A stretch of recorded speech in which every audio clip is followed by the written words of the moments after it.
Hello guys, in this video I'm going to show you how to set the theme on the VLC application.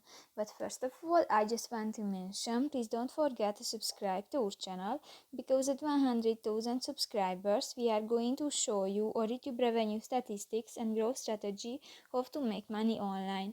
So let's jump into it. First of all, open the application on your device.